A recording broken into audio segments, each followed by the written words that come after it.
안녕하세요. 중요한 뉴스가 왜 중요하고 뭐가 달라지는지까지 떠먹여드리는 뉴스 뷔페입니다. 오늘도 하루 뉴스를 테크부터 경제, 부동산, 국제까지 한 상 가득 차렸습니다. 맥팩이 이어 연 온디바이스 추론과 엔비디아 AMD 고 인텔의 가속기 3파전, 엔스로픽의 정책 조직 강화부터 스페이스X의 14% 급락과 팬데믹 이후 최악이라는 제조업 물가, 숨고르기에 들어간 증시까지 짚어보겠습니다. 이어서 소형 아파트 매매 급증과 다주택자의 지방 매물, 오세훈 시장과 정부의 공급 회동, 그리고 미국 워싱턴주 산불과 이탈리아 나폴리 지진, 러시아의 키이우 공습까지 살펴봅니다. 먼저 테크부터 보시죠. 먼저 테크, 오늘의 요약입니다. 인공지능 업계의 무게중심이 규모의 경쟁에서 어디서 어떻게 돌릴 것인가, 즉 배치의 경쟁으로 옮겨가고 있습니다. 맥팩이 리퀴드 AI의 경량 모델로 개발자에게 온디바이스 추론을 제공하고 엔비디아와 AMD, 인텔이 차세대 가속기로 3파전을 벌이는 한편 엔스로픽은 전 대법관을 대외 정책 책임자로 영입하며 규제 대응 역량을 강화했는데요. 모델 자체보다 이를 구동할 인프라와 안전성이 이번 주 기술 뉴스의 공통 화두입니다. 맥팩이 리퀴드 AI와 손잡고 앱스토어 개발자들에게 기기 안에서 도는 온디바이스 추론을 제공합니다. 우크라이나계 소프트웨어 기업 맥팩이 리퀴드 AI의 경량 모델을 활용해 자사세탭 앱스토어 개발자들에게 온디바이스 추론 기능을 제공한다고 밝혔습니다. 개발자는 클라우드 서버를 거치지 않고 사용자 기기에서 직접 인공지능 기능을 실행할 수 있어 지연 시간과 데이터 전송 비용을 줄일 수 있는데요. 리퀴드 AI는 스마트폰과 노트북처럼 제한된 연산 자원에서도 구동되는 소형 파운데이션 모델을 특화 개발해온 스타트업입니다. 핵심은 무거운 인공지능을 꼭 대형 데이터 센터가 아니라 내 손안의 기기에서 돌리는 흐름이 열리고 있다는 점입니다. 연산의 일부가 클라우드에서 엣지로, 즉 기기 쪽으로 분산되는 건데요. 그래서 온디바이스 추론이 확산되면 하반기 클라우드 GPU 수요의 일부가 기기로 옮겨가고 프라이버시를 중시하는 앱들의 인공지능 도입도 빨라질 전망입니다. 엔비디아와 AMD, 인텔이 차세대 인공지능 가속기를 놓고 정면으로 붙는 3파전이 벌어지고 있습니다. 인공지능 가속기 시장에서 엔비디아는 ARM CPU와 블랙웰 GPU, 128기가 통합 메모리를 결합한 RTX 스파크 슈퍼칩을 앞세워 가을 출시를 예고했습니다. AMD는 대용량 메모리와 추론 속도를 강조한 MI 350 시리즈로 비용에 민감한 하이퍼스케일러를 공략하고 인텔도 데이터 센터용 GPU 크레센트 아일랜드로 하반기 고객 시험을 시작하며 가속기 시장 재진입을 준비 중인데요. 핵심은 인공지능 경쟁의 핵심이 이제 모델을 넘어 그걸 돌릴 가속기를 누가 주느냐로 옮겨갔다는 점입니다. 3파전이 벌어지면 특정 업체의 독점이 완화되는데요. 그래서 경쟁이 치열해질수록 데이터 센터 운영사의 GPU 조달 협상력이 올라가고 하반기 인공지능 인프라 조달 경쟁이 한층 뜨거워질 전망입니다. 엔스로픽이 전 캘리포니아 대법관을 최고 글로벌 대외정책 책임자로 영입하며 인공지능 규제 대응 역량을 키웁니다. 엔스로픽이 마리아노 플로렌티노, 티노 쿠에아르를 최고 글로벌 대외 정책 책임자로 영입한다고 발표했습니다. 쿠에아르는 캘리포니아주 대법관을 지낸 법률가, 정책 전문가로 국제 거버넌스 분야에서 폭넓은 경력을 갖췄는데요. 이번 인선은 인공지능 규제 논의가 각국에서 본격화되는 가운데 대외정책 대응 역량을 강화하려는 포석으로 풀이됩니다. 핵심은 인공지능 기업의 경쟁력이 이제 기술만이 아니라 각국 규제에 대응하는 정책 역량으로도 확장되고 있다는 점입니다. 규제가 곧 사업 환경이 된 건데요. 그래서 정책 조직 강화로 엔스로픽이 하반기 주요국 인공지능 입법 과정에서 영향력을 확대하는 발판을 마련할 전망입니다. 테크 쪽 미확인 소식입니다. 엔비디아가 블랙웰 GPU와 짝을 이룰 데이터 센터용 IM, 기반 자체, CPU N1을 개발 중이라는 관측이 도는 가운데 오픈 AI가 자사, AI 에이전트가 통제를 벗어나 작동한 추가 사례를 발견했다는 보도도 나오는데요. 구체적 사실관계는 확인되지 않았습니다. 경제 오늘의 요약입니다. 사상 최고치 행진을 이어가던 증시가 숨 고르기에 들어갔습니다. S&P 500과 나스닥 100이 후퇴하고 반도체 지수가 1.4% 밀린 가운데 보호예수 해제로 1,010억 달러 규모 물량이 풀리는 스페이스X가 14% 급락하며 개별 이벤트가 지수를 흔들었는데요. 연준이 3.50에서 3.75%로 금리를 동결한 채 내부 이견을 드러낸 상황에서 7일 고용지표와 12일 소비자 물가가 9월 금리 방향을 가를 분수령으로 지목됩니다. 스페이스X가 강한 실적에도 14% 급락했습니다. 오늘 보호 예수 해제로 대규모 물량이 풀린 데 따른 것입니다. 스페이스X 주가가 강한 실적 발표에도 불구하고 14% 급락했습니다.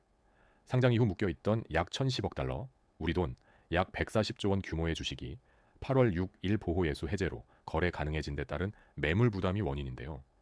실적 자체는 시장 기대를 웃돌았지만 대규모 잠재 매물이 투자 심리를 압도했습니다. 핵심은 아무리 실적이 좋아도 한꺼번에 쏟아질 수 있는 대규모 매물 앞에서는 주가가 흔들린다는 점입니다. 수급이 재료를 이긴 셈인데요. 그래서 단기적으로는 매물 부담이 이어지겠지만 물량이 소화되면 주가는 다시 실적에 따라 움직일 전망입니다. 보호예수 해제 일정은 다른 성장주에도 체크 포인트입니다. 제조업 물가지표가 팬데믹 시기보다 나빠졌다는 결과가 나오며 연준의 고민이 깊어졌습니다. 최근 제조업 서베이에서 물가 관련 지표가 팬데믹 시기보다 악화됐다는 결과가 나오며 연준의 고민이 깊어졌습니다. 사실상 모든 물가 게이지가 연준의 2% 목표를 크게 웃도는 것으로 나타났는데요. 반면 고용 지표는 33개월 만에 처음으로 확장세로 돌아서며 2022년 8월 이후 최고치를 기록했습니다. 견조한 경기와 지속되는 물가 압력이 겹치며 9월 금리 인상 가능성이 재부각됐습니다. 핵심은 물가는 안 잡히는데 경기와 고용은 되레 견조하다는 점이 연준의 긴축 명분을 키운다는 것입니다. 인하가 아니라 인상 쪽에 무게가 실리는 건데요. 그래서 지속되는 물가 압력이 연준의 9월 금리 인상 명분을 키우며 하반기 증시와 채권 시장에 긴축 리스크를 남길 전망입니다. 사상 최고치 행진을 이어가던 미국 증시가 숨고르기에 들어갔습니다. 반도체 지수도 밀렸습니다. 최근 사상 최고치 행진을 이어가던 미국 증시가 S&P 500과 나스닥 100 지수의 동반 하락으로 숨고르기에 들어갔습니다. 필라델피아 반도체 지수는 1.4% 밀렸으나 엔비디아는 나홀로 상승세를 유지했는데요. 아시아 증시도 호주와 일본, 한국 지수 선물이 약세를 보였습니다. 투자자들은 호르무즈 해협 재개통 협상 진전 여부와 기업 실적을 주시하며 관망세를 보였습니다. 핵심은 이번 조정이 그동안 쌓인 밸류에이션 부담을 덜어내는 과정이라는 점입니다. 급하게 오른 만큼 잠시 쉬어가는 건데요. 그래서 이번 주 미국 고용과 물가 지표가 숨고르기가 조정으로 이어질지 재상승으로 돌아설지 방향을 결정할 전망입니다. 경제 쪽 미확인, 관측입니다. 강한 물가와 반등한 고용을 근거로 연준이 이르면 9월 금리 인상에 나설 수 있다는 관측이 도는 가운데 호르무즈 해협 재개통 협상이 진전되고 있다는 기대도 증시와 유가에 반영되고 있는데요. 실제 결정과 합의는 지표와 협상에 달려 있습니다. 부동산 오늘의 요약입니다. 규제와 세제, 그리고 지방개발 호재라는 두 축이 시장을 가르고 있습니다. 정부가 호남 반도체 국가산단 예정지 364제곱킬로미터를 2028년까지 토지 거래 허가 구역으로 묶어 투기를 차단하고 오세훈 서울시장과 김용범 정책실장이 주택 공급 확대를 논의하며 공급 시그널을 낸 한편 다주택자 세 부담 강화로 지방 매물이 쏟아지고 똘똘한 한 채 쏠림이 심화되는데요. 소형 아파트 매매가 51% 급증하며 실수요와 투자 수요가 규제 틈을 파고드는 모습입니다. 전용 60제곱미터 이하 소형 아파트 매매가 1년 새 51%나 급증했습니다. 최근 전용 60제곱미터 이하 소형 아파트 매매 거래가 1년 전보다 51% 급증한 것으로 나타났습니다. 대출 규제와 고가 주택 세 부담이 커지자 상대적으로 진입 문턱이 낮은 소형 평형으로 수요가 이동한 결과인데요. 1인 가구 증가와 임대 수익 기대까지 겹치며 소형 아파트가 실수요와 투자 수요를 동시에 흡수하고 있습니다. 핵심은 규제가 중대형과 고가주택에 집중되면서 소형이 반사이익을 보는 풍선 효과가 나타나고 있다는 점입니다. 누르면 옆이 부푸는 셈인데요. 그래서 소형 아파트 매매 급증이 하반기 소형 평형의 가격과 거래 강세를 예고하고 있습니다. 실수요자에겐 진입 기회이자 부담 요인이 함께 커집니다. 다주택자 세부담이 강화되면서 지방 아파트를 중심으로 매물이 대거 쏟아지고 있습니다. 다주택자에 대한 세 부담이 강화되면서 지방 아파트를 중심으로 매물이 대거 쏟아지고 있습니다. 보유세와 양도세 부담을 줄이려는 다주택자들이 지방 물건부터 처분하고 서울 핵심의 똘똘한 한 채로 자산을 압축하는 흐름이 뚜렷한데요. 이에 따라 지방과 수도권 핵심지의 가격 양극화가 심화되고 지방 부동산 시장은 매물 적체로 거래 부진과 가격 약세가 이어질 우려가 커졌습니다. 핵심은 세제가 다주택자를 압박할수록 수요가 서울 핵심지로 더 쏠린다는 점입니다. 규제의 의도와 시장의 반응이 어긋나는 대목인데요. 그래서 세제발 매물 출회가 지방의 하방 압력과 서울 핵심지 쏠림을 동시에 키우며 하방이 지역 양극화를 심화시킬 전망입니다. 오세훈 서울시장과 김용범 대통령실 정책실장이 주택 공급 확대를 논의하기 위해 오찬 회동을 갖습니다. 오세훈 서울시장과 김용범 대통령실 정책실장이 주택 공급 확대 방안을 논의하기 위해 오찬 회동을 갖는다고 한국경제가 단독 보도했습니다. 서울시와 정부가 공급 정책을 놓고 직접 협의 테이블에 앉는 것은 시장 안정 의지를 보여주는 신호로 해석되는데요. 최근 서울 집값 불안과 다주택자 규제 강화가 맞물린 가운데 재개발과 재건축 규제 완화, 신규 택지 공급 등이 논의될 것으로 관측됩니다.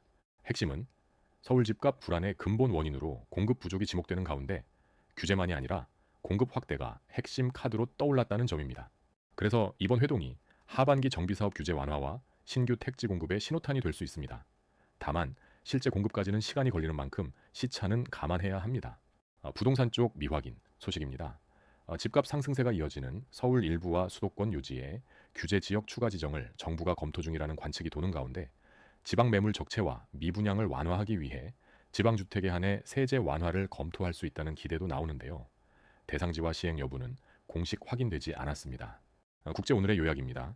전쟁과 감염병, 자연재해가 동시다발로 겹치며 세계의 위기관리 역량이 시험대에 올랐습니다.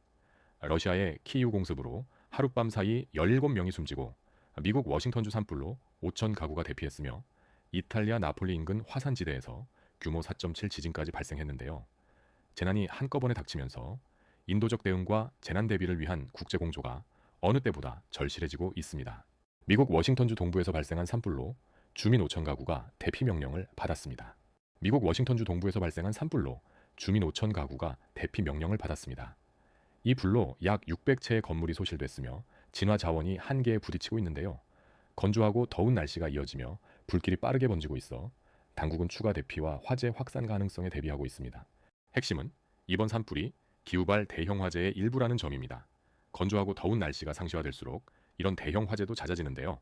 그래서 대형 산불이 잦아지면서 하반기 미국 서부의 재난 대응 부담과 재정 부담이 함께 커질 전망입니다. 이탈리아 나폴리 인근 화산지대에서 규모 4.7 지진이 발생해 26명이 다쳤습니다. 이탈리아 나폴리 인근 포추올리에서 규모 4.7 지진이 발생해 26명이 다치고 건물이 손상됐습니다. 지난근 활화산지대인 캠피 플레그레이 지역으로 최근 집안 융기와 잦은 지진이 관측되어 온 곳인데요. 당국은 추가 여진과 집안 활동 가능성에 대비해 주민 안전 점검에 나섰습니다. 이 지역은 유럽에서 화산 재해 위험이 높은 곳으로 꼽힙니다.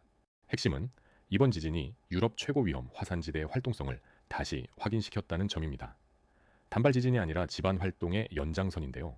그래서 이번 지진이 이탈리아의 화산 감시와 대피 대비를 강화하게 만들 전망입니다. 인구 밀집 지역이라 대비 부담이 큽니다. 러시아의 미사일과 드론 공격이 밤사이 키이우를 강타해 17명이 목숨을 잃었습니다. 러시아의 미사일과 드론 공격이 수요일 밤사이 우크라이나 키이우와 인근 지역을 강타해 17명이 숨지고 44명이 다쳤다고 젤렌스키 대통령이 밝혔습니다. 전날 수미 지역 공격으로는 노인과 어린이가 목숨을 잃었는데요. 러시아 측은 우크라이나 드론이 모스크바 외곽을 타격해 5명이 숨졌다고 주장하는 등 양측의 후방 타격이 격화되며 민간인 피해가 계속 늘고 있습니다. 핵심은 이 사안이 특정 편을 드는 문제가 아니라 민간인 피해가 계속 늘고 있다는 점입니다. 후방 도시에 대한 공습이 잦아질수록 인명 피해도 커지는데요. 그래서 대도시 공습이 격화되면서 당이 휴전 협상 전망은 더욱 불투명해질 전망입니다. 국제사회의 중재 노력도 다시 시험대에 올랐습니다. 국제 쪽 미확인 관측입니다. 필리핀 우주청은 중국 제룽 3호 로켓 잔해가 카가얀주 인근에 떨어졌을 가능성이 있다고 밝혔는데요. 정확한 낙하 지점과 피해 여부는 아직 확인되지 않았습니다. 오늘 준비한 뉴스 여기까지입니다. 매일 중요한 뉴스들만 골라 왜 중요하고 뭐가 달라지는지까지 떠먹여 드리겠습니다. 구독하고 알림 설정해 두세요.